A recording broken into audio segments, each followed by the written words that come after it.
ಬಾಳಿಗೆ ಸೌಖ್ಯದಾತೆ.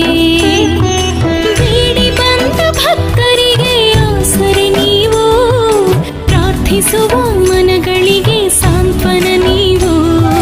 ಬೇಡಿ ಬಂದ ಭಕ್ತರಿಗೆ ಆಸರೆ ನೀವು, ಪ್ರಾರ್ಥಿಸುವ ಮನಗಳಿಗೆ ಸಾಂತ್ವನ ನೀವು. ಅಮ್ಮ